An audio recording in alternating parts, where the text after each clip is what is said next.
Bismillahirrahmanirrahim. Assalamualaikum warahmatullahi wabarakatuh. Alhamdulillah. Alhamdulillahirabbil alamin. Allahumma sholli ala sayyidina Muhammadin wa ala alihi washabihi ajmain. Amma ba'du.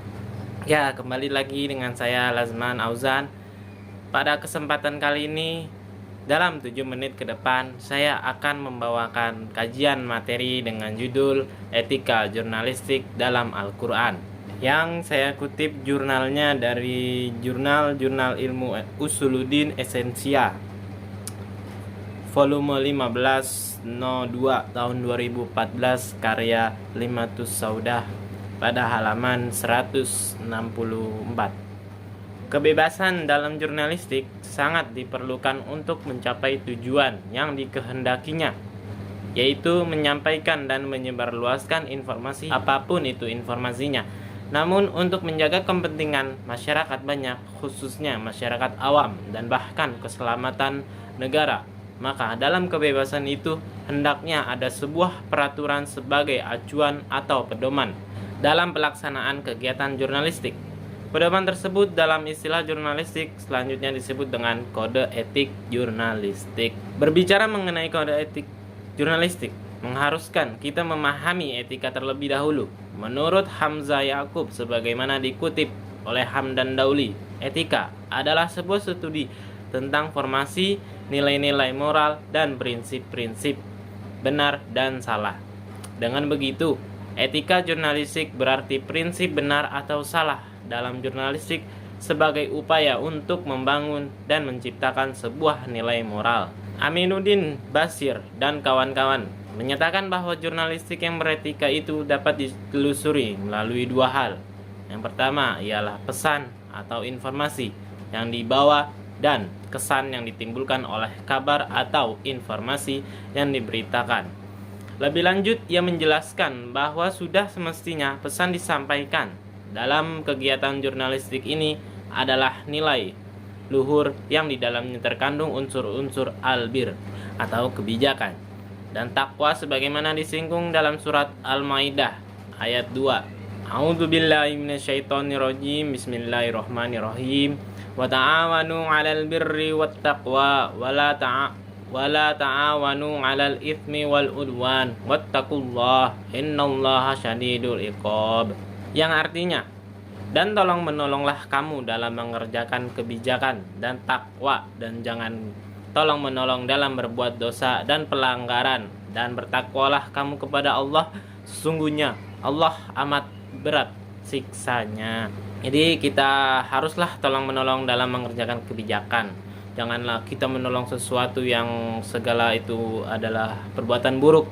Istilahnya menolong dalam sesuatu yang tidak disukai Allah, karena sesungguhnya itu Allah memiliki siksaan yang berat. Jadi tolong menolonglah dalam hal kebaikan, bukan dalam hal keburukan.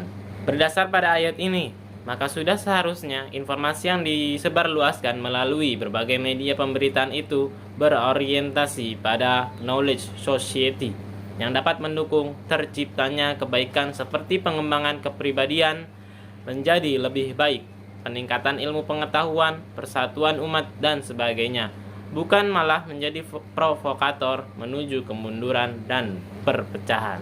Bukan dengan informasi ini kita menjadi provokator atau menjadi suatu perpecahan dalam suatu informasi ini, kita malah membuat perpecahan dalam masyarakat yang membacanya, bukan. Namun dengan informasi ini kita harus menjadi yang knowledge, berorientasi knowledge society. Jika melihat kode etik jurnalistik yang ada di Indonesia dan membandingkannya dengan maksud dari beberapa ayat di atas, tampak di antara keduanya terdapat keterkaitan dan persamaan.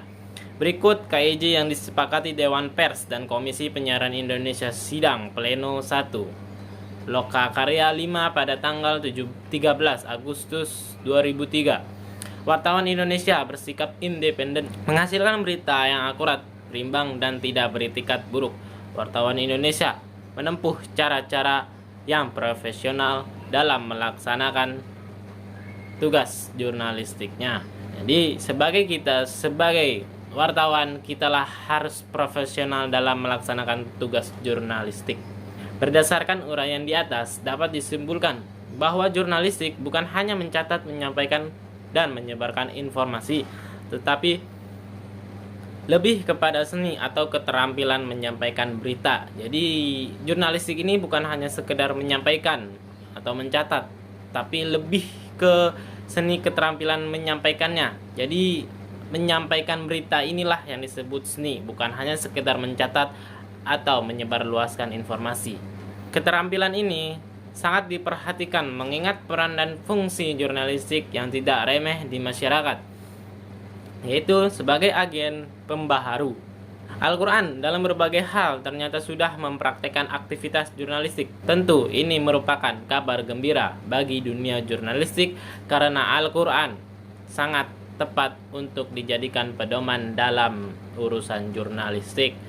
Al-Quran bukan sembarang media pemberitaan, melainkan media pemberitahuan Tuhan yang agung. Jadi Al-Quran sebagai pedoman hidup manusia bagi umat muslim, tetapi di dalam Al-Quran juga terdapat sumber-sumber informasi berita yang bisa kita tulis dan dijadikan sumber jurnalistik kita dalam menyampaikan suatu berita. Jadi itu saja yang dapat saya sampaikan dalam kajian materi ini.